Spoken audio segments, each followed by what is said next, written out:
Sir, आज जिला पंचायत की जो बैठक रही, क्या रहा बैठक में? बैठक थी और सदस्यों ने कई बुनियादी मुद्दों पर आपत्ति जताई। अंतोगत्वा बैठक स्थगित हो गई। जवाब नहीं दे सके अपर मुख्य अधिकारी या जो भी मीटिंग का संचालन व्यवस्था संभाल रहे लोग थे, मुख्य विकास अधिकारी भी थे। मुख्य विकास अधिकारी ने सदस्यों को आश्वस्त किया कि एक हफ्ते बाद उन बिंदुओं पर क्रम वाइज हम स्पष्टीकरण सभी सदस्यों को दे देंगे और बैठक स्थगित हुई। यही रहा। सर, इसके अलावा बात किया जाए तो मोहन भागवत का एक बयान आया है कि उनको स्वतंत्रता जो 1947 में नहीं मिली है, और राहुल गांधी ने इसको लेकर आवाज भी उठाई है। देखिए, अब किसी के बयान पर जब तक खुद आदमी बयान को सुने ना, जब तक क्रिया प्रतिक्रिया देना मुनासिब नहीं है, क्योंकि आजकल बयान कुछ देता है कोई और परोस दिया जाता है किसी और तरह से। जहाँ तक देश की आज़ादी का सवाल है तो वो तिथि निश्चित है 15 अगस्त 1947, और भारत एक गणतंत्र राष्ट्र किस दिन से काउंट किया जाएगा वो तिथि निश्चित है 26 जनवरी 1950। इसमें किसी तरह का इन तिथियों को न घटाया जा सकता है न बढ़ाया जा सकता है। हमारी अपनी समझ, कुछ अगर हम कुछ कहते हैं तो वो मेरी अपनी समझ हो सकती है। देश में संविधान है, लोकतंत्र की व्यवस्था है, और भारत में आज़ादी मिलने के बाद से ही यहाँ जो कमज़ोर वर्ग है, दबे कुचले लोग हैं, उनको, जिनको उनका हक हिस्सा मिलना चाहिए था, विडंबना ये है कि उन्हें न सामाजिक प्रतिष्ठा मिली न उनको हक हिस्सा मिला।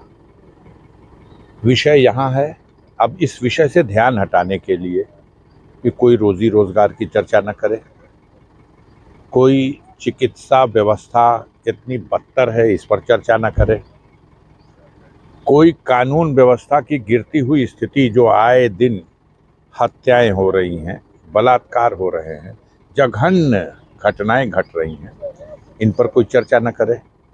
तो इस तरह से कंट्रोवर्सी के मुद्दे जन्म दिए जाते हैं और बहुत सी मीडिया के साथी हमारे उन्हीं को बढ़ावा देकर के उन्हीं पर देश की चर्चा को केंद्रित करना चाहते हैं।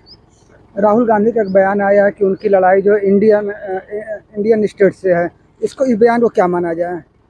ये तो आप राहुल गांधी से पूछ सकते हैं या उनकी पार्टी के नेताओं से पूछ सकते हैं। मैं इस पर क्या व्याख्या कर सकता हूँ? नेता प्रतिपक्ष हैं लोकसभा में, और उनका जो बयान है तो उसके पीछे क्या तथ्य है और क्या कहना चाहते हैं, उसके आगे पीछे गायब कर दिया जाए और सिर्फ इतनी बात कह करके किसी से टिप्पणी ली जाए, मैं मुनासिब नहीं समझता इस पर कोई टिप्पणी देना। सर, इसके अलावा सैफ अली खान के जो कल जानलेवा हमला हुआ है, कल हमला हुआ है, सलमान खान उसके बाद से सैफ अली खान खतरे से बाहर हैं। उनके उस सुरक्षित भवन में कैसे कोई घुसा और कैसे इतनी बड़ी घटना को अंजाम दिया, यह चिंता का विषय है। कानून व्यवस्था का सवाल है, इसकी जांच हो रही है। पता चल रहा है कि हमलावर शायद पकड़ भी लिया गया है। अब सारे रहस्यों से पर्दा उठ जाएगा, लेकिन इतना सही है कि घोर लापरवाही हुई है उनकी सुरक्षा को लेकर। महाकुंभ में जो शाही स्नान के बाद जो लगातार भीड़ का दावा किया जा रहा है, उसको लेकर क्या लगता है सर? अब भीड़ के दावे पर यह महाकुंभ और इसमें भीड़ के किसी दावे पर क्या कहा जा सकता है? भीड़, मैं इतना जानता हूं कि 5 लाख से अधिक संत, महात्मा, सिद्ध पुरुष, तमाम दूर दराज के देश के कोने कोने से आए हुए लोग आस्था में वहाँ उपस्थित होकर के अपनी साधना कर रहे हैं। लाखों की संख्या में नागा लोग आए हुए हैं, बहुत से अखाड़े आए हुए हैं, कोई संख्या नहीं है। देश नहीं, दुनिया के दूसरे देशों से भी लोग आए हुए हैं। यह महापर्व है और इस महापर्व के अवसर पर वहाँ संगम में डुबकी लगाने वाले उनकी संख्या को मैं नहीं चिन्हित कर पाऊंगा। ये मीडिया के लोग चिन्हित कर रहे हैं, वो अपना देखें। मैं उस संख्या को जितनी हो जाए कम है। मिल्कीपुर का उपचुनाव होने वाला है, क्या लगता है किस इंडिया गठबंधन की क्या स्थिति रहेगी? इंडिया गठबंधन जीतेगा। सारी नौटंकी इंडिया गठबंधन के रास्ते में बाधा खड़ा करने की है। वहां इंडिया गठबंधन जीतेगा, पीडीए जीतेगा और तानाशाही हारेगी, सरकार की पार्टी हारेगी। निश्चित रूप से जनता फैसला ले चुकी है। कितनों तानाशाही कर लें, परिणाम समाजवादी पार्टी के पक्ष में जनता देगी।